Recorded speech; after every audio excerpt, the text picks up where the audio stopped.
యుద్ధం అనేది శాంతికి దూరం. కర్రకి కర్ర, కత్తికి కత్తే. ఇంకా ఒక రకంగా చెప్పాలంటే కర్ర తెచ్చునని కాల్చి పడేయడం, తుపాకీ చేతిలో ఉన్న బాంబులతో లేపేయడం అనేది యుద్ధ నీతి అంటారు. యుద్ధంలో విధ్వంసానికి అవకాశం ఉంటుంది కానీ నీతి చెప్పడానికి ఏమీ ఉండదు. మహాభారతం నుంచి నాటు రామాయణం దాకా ప్రతి దాంట్లో కూడా ఒక ఎగ్జంప్షన్ ఇస్తూ ఆనాడు చెప్పబడినటువంటి దాంట్లోనే యుద్ధం దగ్గర యుద్ధ నీతే ఉంటుంది, గెలుపు మాత్రమే లక్ష్యంగా ఉంటుంది అన్నటువంటి పాయింట్ చెప్పుకొచ్చినటువంటి.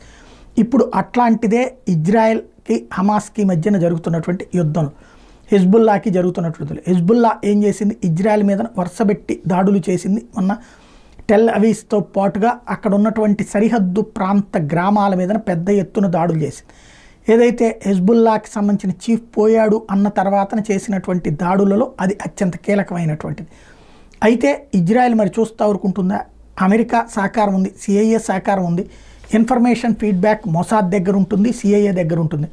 ఇద్దరు కోఆర్డినేట్ చేసుకున్నారు. ఎక్కడెక్కడైతే హెజ్బుల్లాకి సంబంధించినటువంటి స్టాక్ పాయింట్స్, మిస్సైల్స్ కావచ్చు, లేకపోతే ఏవైతే దాన్ని ఏమంటారు డ్రోన్స్ కావచ్చు, ఇట్లాంటి ఎక్కడైతే స్టాక్ పాయింట్లు ఉన్నాయో ఈ యుద్ధం సందర్భంలో అంతరిక్ష నిఘా వేస్తున్నటువంటిది అమెరికా. అందులో భాగంగా ఈ లెబనాన్ మీదన, యెమెన్ మీదన, పాలస్తీనా మీదన, ఇరాన్ మీదన తన శాటిలైట్ ఐ పెట్టి చూస్తోంది. అందులో వీళ్ళు ఏ ప్రాంతం నుంచి మొన్న ఇజ్రాయెల్ మీద దాడి చేసే సందర్భంలో ఏ ప్రాంతం నుంచి తీసుకొచ్చారు ఇవన్నీ ఆయుధాలు అన్నది ఐడెంటిఫై చేసింది. ఆ ప్లేసెస్ని ఇప్పుడు టార్గెట్ చేసి పేల్చి అవతల పడేసింది ఇజ్రాయెల్. ఒక్కసారిగా దెబ్బకి దెబ్బ కాదు, దెబ్బకి చావు దెబ్బ తీస్తున్నది. ఏదైతే లెబనాన్లో ఉన్నటువంటి వెపన్ డిపోస్ దహియా, బీరూట్ ప్రాంతాలలో ఉన్నటువంటి వాటిని హెజ్బుల్లాకి సంబంధించిన మిసైల్ ప్రొడక్షన్ సైట్లు, అక్కడే మిసైల్ కూడా తయారు చేస్తారు, వాటన్నిటిని కూల్చవతల పడేసింది.